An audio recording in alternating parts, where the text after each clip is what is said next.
Good morning students, welcome to the chemistry class.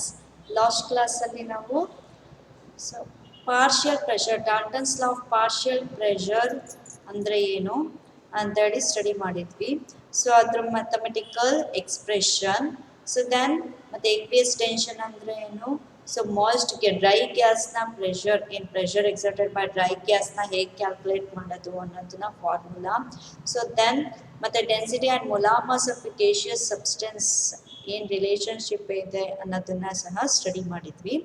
So ಈಗ derivation important derivation ನೋಡೋಣ. So between partial pressure and number of moles, that is mole fraction ಅಂತ ಹೇಳ್ಬೋದು. So partial pressure in terms of mole fraction derivation.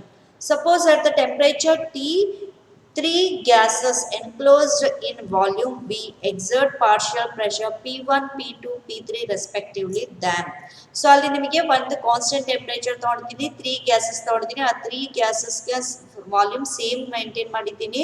So ಅವಾಗ ಅಲ್ಲಿ ನಿಮಗೆ 3 individual gases ಪ್ರೆಷರ್ಸ್ನ ಅಲ್ಲಿ ನಿಮಗೆ exert ಮಾಡುತ್ತೆ. ಫಸ್ಟ್ P1, P2, P3 ಅನ್ನೋ ಪ್ರೆಷರ್ಸ್ನ ಅಲ್ಲಿ ಪಾರ್ಷಿಯಲ್ ಪ್ರೆಷರ್ಸ್ನ ಎಕ್ಸರ್ಟ್ ಮಾಡುತ್ತೆ. According to ideal gas equation PV is equal to nRT ಅಂತ ಆಗುತ್ತೆ. ನನಗೆ ಪ್ರೆಷರ್ ಮಾತ್ರ ಬೇಕು ಅಂತ ಅಂದಾಗ nRT/V. ಎಲ್ಲಾನು ಇಂಡಿವಿಜುವಲ್ ಗ್ಯಾಸಸ್ ತಗೊಂಡಿದ್ದರಿಂದ ಆ ಇಂಡಿವಿಜುವಲ್ ಗ್ಯಾಸಸ್ನ ನಂಬರ್ ಆಫ್ ಮೋಲ್ಸು ವೇರಿ ಆಗುತ್ತೆ. N1 ಅನ್ನೋ ಅಂತ ಗ್ಯಾಸ್ ನಿಮಗೆ P1 ಪ್ರೆಷರ್ನ ಎಕ್ಸರ್ಟ್ ಮಾಡಿದ್ರೆ N2 ಮೋಲ್ಸು P2 ಪ್ರೆಷರ್ನ ಎಕ್ಸರ್ಟ್ ಮಾಡುತ್ತೆ, N3 ಮೋಲ್ಸು P3 ಪ್ರೆಷರ್ನ ಎಕ್ಸರ್ಟ್ ಮಾಡುತ್ತೆ. ಹಾಗಾಗಿ ಸೊ ಅಲ್ಲಿ ನಾವು P1ಗೆ ಫಾರ್ಮುಲಾ ನೋಡೋದಾದ್ರೆ P1 is equal to N1 RT/V. ಅದೇ ರೀತಿ P2 is equal to N2 RT/V. P3 is equal to N3 RT/V. R ಅಂದ್ರೆ gas constant, universal gas constant ಇರುತ್ತೆ ಸೇಮ್. ಸೊ ಟೆಂಪರೇಚರು ನಾನು ಕಾನ್ಸ್ಟೆಂಟ್ ತೊಗೊಂಡಿದ್ದೀನಿ, ವಾಲ್ಯೂಮು ಕಾನ್ಸ್ಟೆಂಟ್ ತೊಗೊಂಡಿದ್ದೀನಿ. So ಹಾಗಾಗಿ ಅಲ್ಲಿ same ಇರುತ್ತೆ, RT/V ಅನ್ನೋದು ಸೇಮ್ ಇರುತ್ತೆ. ಏನು ಚೇಂಜ್ ಆಗುತ್ತೆ ಅಂದರೆ ನಂಬರ್ ಆಫ್ ಮೋಲ್ಸ್ ಮತ್ತು ಪಾರ್ಷಿಯಲ್ ಪ್ರೆಷರ್ ಚೇಂಜ್ ಆಗುತ್ತೆ ಅಷ್ಟೇ. Where N1, N2 and N3 are the number of moles of these gases. Thus, expression for total pressure will be P total is equal to P1 plus P2 plus P3. So N1, N2, N3 ಅನ್ನೋದು number of moles of these gases ಅಂತ ಹೇಳ್ಬೋದು.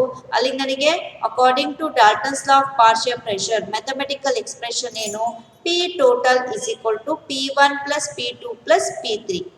P1 ಅಂದ್ರೆ ಏನು, P2 ಅಂದ್ರೆ ಏನು, P3 ಅಂದ್ರೆ ಏನು ಅಂತ ಇಲ್ಲಿ ನಾವು ಬರ್ಕೊಂಡಿದೀವಿ. ಆ P1, P2, P3 ವ್ಯಾಲ್ಯೂಸ್ನ ಇಲ್ಲಿ ಸಬ್ಸ್ಟಿಟ್ಯೂಷನ್ ಮಾಡ್ತೀವಿ.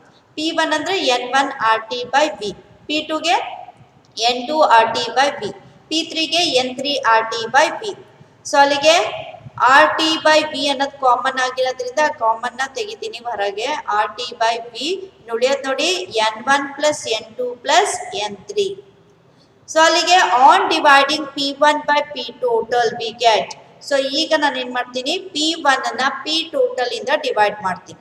ಸೊ ಅಲ್ಲಿಗೆ P1/P total is equal to P1 ಅಂದ್ರೆ N1 by RTV. So divided by P total ಅಂದ್ರೆ ಏನಂತ ಆಗಿದೆ, N1 plus N2 plus N3 by RTV ಅನ್ನೋದು ಮೇಲ್ ನ್ಯೂಮರೇಟರಿಗೆ ಹೋಯ್ತು. ಸೊ ಹಾಗಾಗಿ ಫಾರ್ಮುಲಾ ಏನಾಯ್ತು, N1 by N1 plus N2 plus N3 into RTV/RTV. So ಅಲ್ಲಿಗೆ RTV ಏನಾಗುತ್ತೆ, ಇಲ್ಲಿ ಕ್ಯಾನ್ಸಲ್ ಆಗುತ್ತೆ. ಕ್ಯಾನ್ಸಲ್ ಆಯ್ತು. ಇನ್ನು ಉಳಿಯೋದೇ ನೋಡಿ N1 by N1 plus N2 plus N3 ಅಂದ್ರೆ ಸೊ N1 ಅಂತಂದ್ರೆ ಅಲ್ಲಿ ನಿಮಗೆ number of moles of first gas ಅಂತ ತಗೋಬಹುದು. ಸೊ ಇಲ್ಲಿ ನಿಮಗೆ total some of number of moles of all the 3 gases ಇದೆ. ಸೊ ಅದನ್ನೇ ಏನಂತಾರೆ, mole fraction of first gas. ಈಗ ಅಕಸ್ಮಾತ್ N2 ಇದ್ದಿದ್ರೆ ಇಲ್ಲಿ N2 by N1 plus N2 plus N3 ಇದ್ದಿದ್ರೆ ಮೋಲ್ ಫ್ರಾಕ್ಷನ್ ಆಫ್, ಸೊ ಅಲ್ಲಿ ನಿಮಗೆ ಏನಾಗೋದು ಸೆಕೆಂಡ್ ಗ್ಯಾಸ್ ಅಂತ ಆಗೋದು. ಹಾಗಾಗಿ ಇದನ್ನ ಏನ್ ಬರ್ಕೋಬಹುದು, N1 ಆಸ್ ಇಟ್ ಈಸ್ ಬರ್ಕೊಂತೀನಿ, N1 plus N2 plus N3 ಅನ್ನೋದನ್ನ N ಅಂತ ತಗೊಂತೀನಿ ಓವರ್ ಆಲ್ ಆಗಿ. ಅಲ್ಲಿಗೆ N1 ಬೈ N ಅಂತ ಅಂದಾಗ mole fraction of first gas that is X1. ಅಕಸ್ಮಾತ್ N2 ಬೈ N ಅಂತ ಇದ್ದಿದ್ರೆ mole fraction of second gas that is X2 ಆಗೋದು. ಅದೇ N3 ಬೈ N ಅಂತ ಹಾಕಿದ್ರೆ mole fraction of third gas X3 ಅನ್ನೋದಾಗೋದು. ಸೊ ಅಲ್ಲಿಗೆ where N is equal to N1 plus N2 plus N3. X1 is called the mole fraction of first gas. Thus, so ಅಲ್ಲಿಗೆ ಏನಾಯ್ತು ಈಗ P1 by P total is equal to x1, ಅಲ್ಲಿ P1 is equal to x1 into P total. ಅಲ್ಲಿಗೆ mole fraction ಇಂದ total pressure exertion ನ multiply ಮಾಡಿದ್ರೆ product ತೆಗೆದ್ರೆ ನಿಮಗೆ ಸೊ ಇಂಡಿವಿಜುವಲ್ ಗ್ಯಾಸ್ ನ ಪಾರ್ಷಿಯಲ್ ಪ್ರೆಷರ್ ಎಕ್ಸರ್ಷನ್ ಸಿಗುತ್ತೆ. ಅಲ್ಲಿ P1 is equal to x1 into P total. ಅದೇ ರೀತಿ P2 is equal to x2 into P total. P3 is equal to x3 into P total ಅಂತ ಆಗುತ್ತೆ.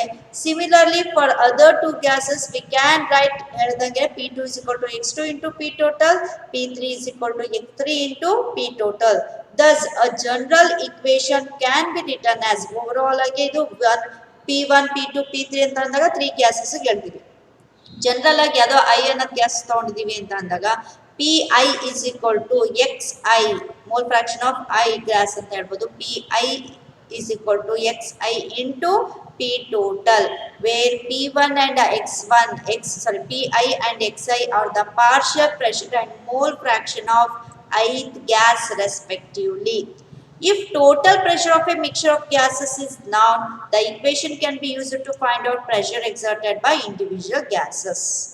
So ಅಲ್ಲಿ ನಿಮಗೆ formula ಏನಾಯ್ತು, ಮೋಲ್ ಫ್ರಾಕ್ಷನ್ಗೂ ಪಾರ್ಷಿಯಲ್ ಪ್ರೆಷರಿಗೂ ಅಂತ ಅಂದಾಗ Pi is equal to xi into P total.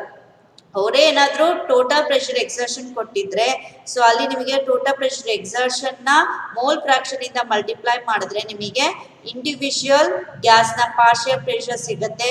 So ಈ ಫಾರ್ಮುಲಾ ಇಟ್ಕೊಂಡು ನೀವು ಪ್ರಾಬ್ಲಮ್ ನ ವರ್ಕ್ಔಟ್ ಮಾಡಬಹುದು.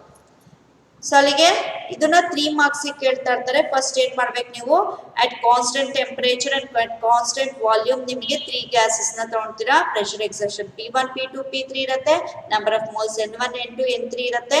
ಸೊ ಅದಕ್ಕೆ P1 ಅಂದ್ರೆ ಏನು, N2 P2 ಅಂದ್ರೆ ಏನು, P3 ಅಂದ್ರೆ ಏನು ಅಂತ ಫಸ್ಟ್ ನೀವು so from ideal gas equation ಇಂದ ರಿಯರೇಂಜ್ ಮಾಡ್ಕೊಂಡು ನೀವು ಫಾರ್ಮುಲಾ ತಗೊಂತೀರಾ. ಸೊ ಅದಾಗಿದ್ಮೇಲೆ ನನಗೆ according to Dalton's law of partial pressure mathematical expression ಗೊತ್ತಿದೆ. P total is equal to P1 plus P2 plus P3. So P1 ಅಂದ್ರೆ ಏನು, P2 ಅಂದ್ರೆ ಏನು, P3 ಅಂದ್ರೆ ಏನು ಅಂತ ಬರ್ಕೊಂಡಿರ್ತೀವಿ.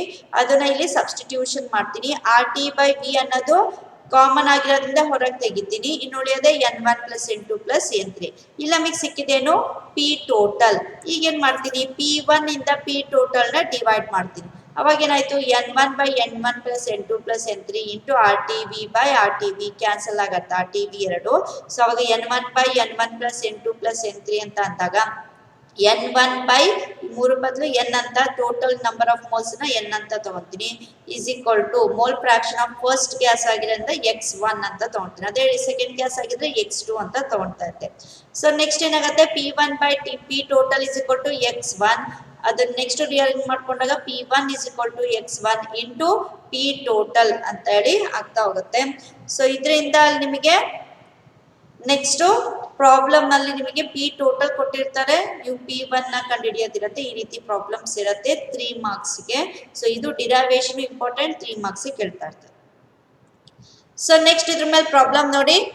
A neon dioxazine mixture contains 70.6 gram dioxazine and 167.5 gram neon. If pressure of the mixture of gases in the cylinder is 25 bar, what is the partial pressure of dioxazine and neon in the mixture? ಎರಡು mixture of non reactive gases ತಗೊಂಡಿದ್ದಾರೆ, ಒಂದು neon ಇನ್ನೊಂದು dioxygen. So ಆ ನಿಯಾನ್ಗೆ 167.5 gram ಇದ್ರೆ dioxygen 70.6 gram ಇದೆ. ಅಲ್ಲಿ ನಿಮಗೆ mixture of non reactive gases that is P total ಕೊಟ್ಟಿದ್ದಾರೆ 25 ಬಾರ್ ಅಂತ ಹೇಳಿ. ಅಲ್ಲಿಗೆ partial pressure exerted by dioxygen ಎಷ್ಟು, partial pressure exerted by neon gas ಎಷ್ಟು ಅನ್ನೋದನ್ನ ನೀವು ಕಂಡುಹಿಡಿಬೇಕು. ಸೊ ಫಸ್ಟಿಗೆ number of moles of dioxygen ಎಷ್ಟು ಗ್ರಾಮ್ಸ್ ಕೊಟ್ಟಿದ್ರೆ ಅದನ್ನ ನಂಬರ್ ಆಫ್ ಮೋಲ್ಸ್ ಗೆ ಕನ್ವರ್ಟ್ ಮಾಡ್ಕೋಬೇಕು. Number of moles of dioxygen ಎಷ್ಟು ಅಂತ ನೋಡೋಣ. ನಂಬರ್ ಆಫ್ ಮೋಲ್ಸ್ ಗೆ ಫಾರ್ಮುಲಾ ಇದೆ, ಏನು, N is equal to number of moles ಗೆ N is equal to mass by molar mass ಅನ್ನೋದು ಫಾರ್ಮುಲಾ ಇದೆ. So N is equal to mass ಅಂದ್ರೆ ವೇಟ್ ಬೈ ಮೊಲಾರ್ ಮಾಸ್ ಅಂತ ಇದೆ. ಮಾಸ್ ಅವರೇ ಕೊಟ್ಟಿದ್ದಾರೆ 70.6 ಗ್ರಾಮ್ ಅಂತ. ಮೊಲಾರ್ ಮಾಸ್ ನಮಗೆ ಗೊತ್ತಿರತ್ತೆ. ಆಕ್ಸಿಜನ್ ಡೈಆಕ್ಸಿಜನ್ ಅಂದ್ರೆ 1 ಆಕ್ಸಿಜನ್ ಗೆ 16 ಗ್ರಾಮ್ ಬರುತ್ತೆ. 2 ಆಕ್ಸಿಜನ್ಗೆ 32 ಗ್ರಾಮ್. ಅಲ್ಲಿ ಮೊಲಾರ್ ಮಾಸ್ ಆಫ್ ಡೈಆಕ್ಸಿಜನ್ ಎಷ್ಟು 32 ಗ್ರಾಮ್ ಪರ್ ಮೋಲ್ ಅಂತ ಬರುತ್ತೆ. ಸೊ ಹಾಗಾಗಿ number of moles is equal to mass by molar mass. Mass 70.6 gram ಅವರೇ ಕೊಟ್ಟಿದ್ದಾರೆ. ಮೊಲಾರ್ ಮಾಸ್ ನಾವೇ ಕಂಡಿಟ್ಕೊಂಡಿರ್ತೀವಿ. ಆಕ್ಸಿಜನ್ ಇಂದ ಎಷ್ಟು 32 ಗ್ರಾಮ್ ಪರ್ ಮೋಲ್. ಸೊ ಅಲ್ಲಿಗೆ ಡಿವೈಡ್ ಮಾಡಿದಾಗ ಗ್ರಾಮ್ ಗ್ರಾಮ್ ಕ್ಯಾನ್ಸಲ್ ಆಗುತ್ತೆ. 2.21 ಮೋಲ್ ಯಾವುದು ಡೈಆಕ್ಸಿಜನ್ ಇದೆ. ಅದೇ ರೀತಿ number of moles of neon ನೋಡೋದಾದ್ರೆ, ಸೊ ನಿಯಾನ್ಗೆ ಅವರೇ ಗ್ರಾಮ್ಸ್ ಕೊಟ್ಟಿದ್ದಾರೆ 167.5 ಗ್ರಾಮ್ ಅಂತ neon.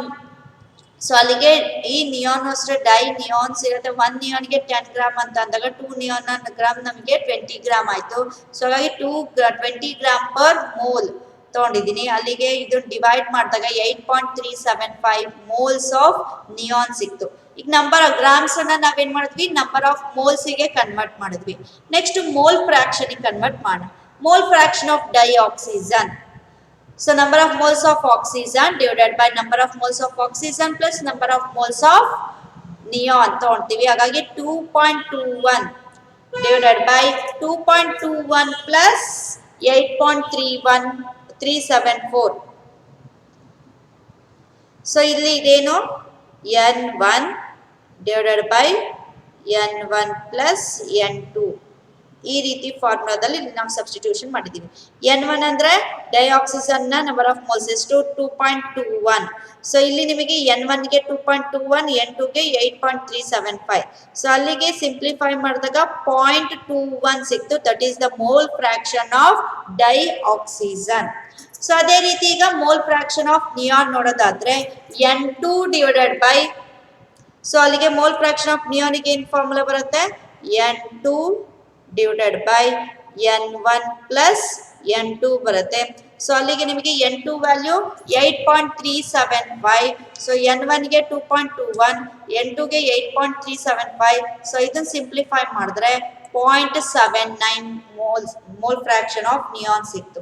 Mole fraction of dioxygen ಇದೆ, mole fraction of neon.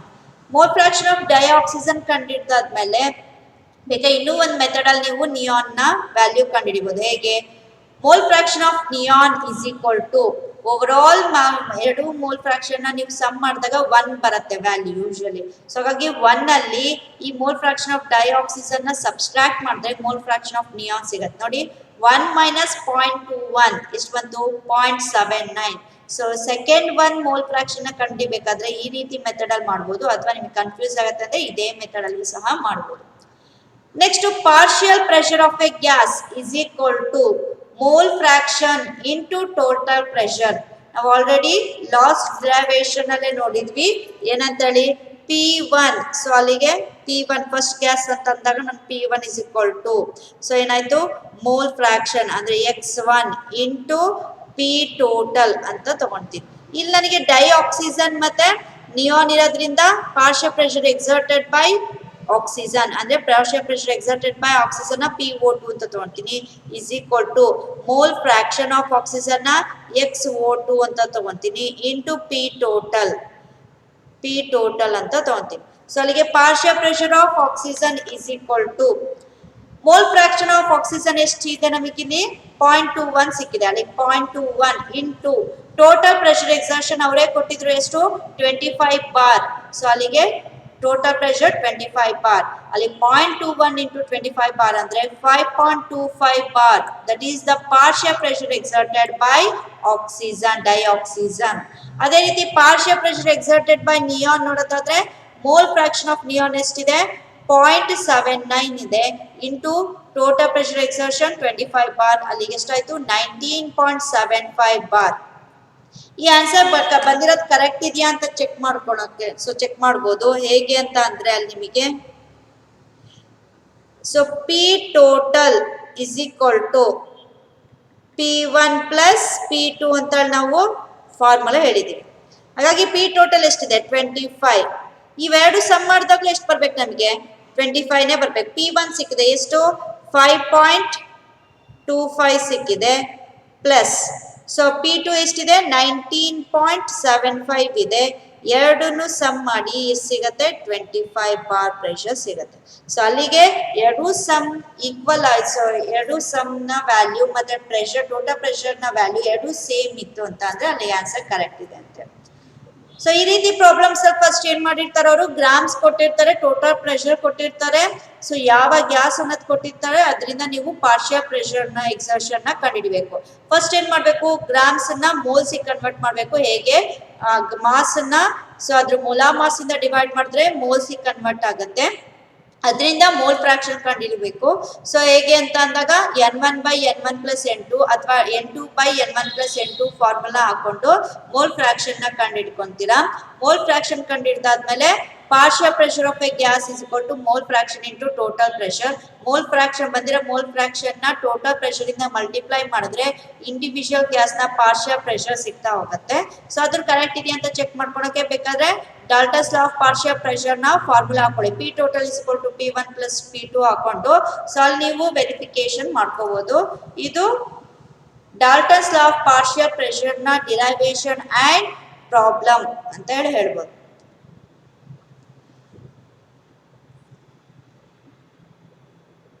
So ಇದು Dalton's law of partial pressure ನ problem. Next concept kinetic molecular theory of gases. So kinetic molecular theory of gases ಅಂದ್ರೆ ಏನು? ಇಲ್ಲಿ ತನಕ ನಾವು ಗ್ಯಾಸ್ ಲಾಸ್ ನ study ಮಾಡಿದೀವಿ. ಬಾಯ್ಸ್ ಲಾ, ಚಾರ್ಲ್ಸ್ ಲಾ, ಅವಗಾಡ್ರೋ ಲಾ, ಗೇ-ಲುಸೆಕ್ಸ್ ಲಾ ಅಂತ ಹೇಳಿ. ಈ ಏನ್ ಬಾಯ್ಸ್ ಲಾ, ಚಾರ್ಲ್ಸ್ ಲಾ, ಅವಗಾಡ್ರೋ ಲಾ 3 ಲಾಸ್ ನ ಇಟ್ಕೊಂಡು ಐಡಿಯಲ್ ಗ್ಯಾಸ್ ಇಕ್ವೇಶನ್ ನ ಡಿರೈವ್ ಸಹ ಮಾಡಿದೀವಿ. ಸೊ ಸೈಂಟಿಸ್ಟ್ ಏನ್ ಮಾಡ್ತಾ ಹೋದ್ರು, ಗೇಷಿಯಸ್ ಸ್ಟೇಟ್ ನ ಅಟ್ ಮಾಲಿಕ್ಯುಲರ್ ಲೆವೆಲ್ ಅಲ್ಲಿ ಬಿಹೇವಿಯರ್ ಹೇಗಿರತ್ತೆ ಅಂತ ಹೇಳಿ ಅವ್ರು ಸ್ಟಡಿ ಮಾಡಕ್ಕೆ, ರಿಸರ್ಚ್ ಮಾಡಕ್ಕೆ ಸ್ಟಾರ್ಟ್ ಮಾಡಿದ್ರು. ಸೊ ಅವಾಗ ಅಲ್ಲಿ ನಿಮಗೆ behaviour of gases at molecular level study ಮಾಡೋ ಅಂತ ಒಂದು ಕಾನ್ಸೆಪ್ಟ್ ಏನು kinetic molecular theory of gases ಅನ್ನೋ ಕಾನ್ಸೆಪ್ಟ್ ನ ಕೊಡ್ತಾ ಹೋದ್ರು.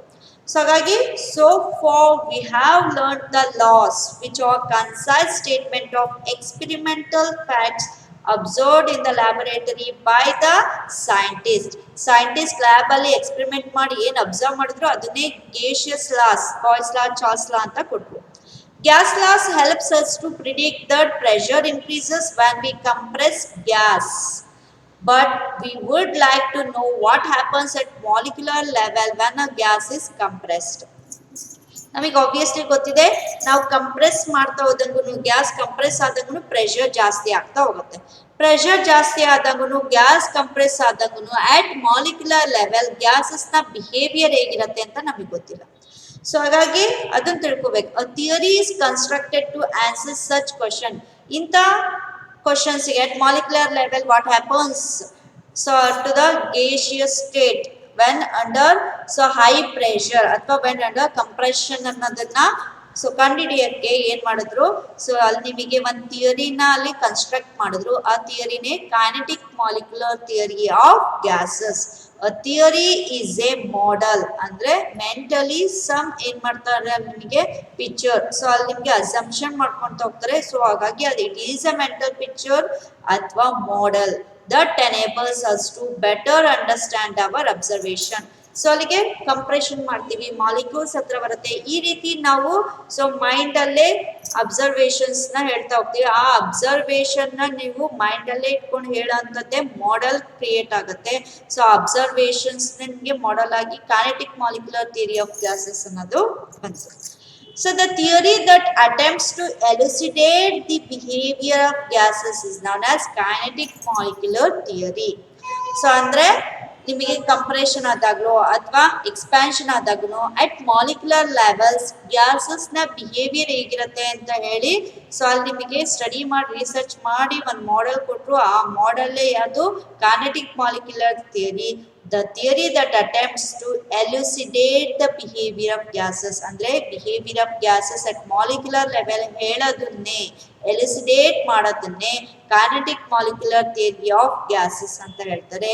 Assumptions or postulates of the kinetic molecular theory of gases are given below. So these postulates are related to atoms and molecules which cannot be seen, hence it is said to provide a microscopic model of gases. ಇದನ್ನ microscopic model of gases ಅಂತನೂ ಅಂತಾರೆ, ಯಾಕಂದ್ರೆ ಇಲ್ಲಿ ನಿಮಗೆ atoms and molecule concept ಅಲ್ಲಿ ಹೇಳ್ತೀರಾ, so ಅದು ನಮ್ಮ ಕಣ್ಣಿಗೆ ಕಾಣಲ್ಲ. ಸೊ ಹಾಗಾಗಿ ಅದನ್ನ ಮೈಕ್ರೋಸ್ಕೋಪಿಕ್ ಮಾಡೆಲ್ ಆಫ್ ಗ್ಯಾಸಸ್ ಅಂತಾನು ಹೇಳ್ತಾರೆ. So kinetic molecular theory of gases ಅಲ್ಲಿ ಆ ಗೇಷಿಯಸ್ ಬಿಹೇವಿಯರ್ನ ಎಲಿಸಿಡೇಟ್ ಮಾಡೋಕ್ಕೆ ಸಮ್ ಪಾಸ್ಟುಲೇಟ್ಸ್ನ ಕೊಡ್ತಾ ಹೋಗ್ತಾರೆ. ಅದನ್ನು ನೆಕ್ಸ್ಟ್ ಕ್ಲಾಸಲ್ಲಿ ಹೇಳ್ತೀವಿ. Thank you.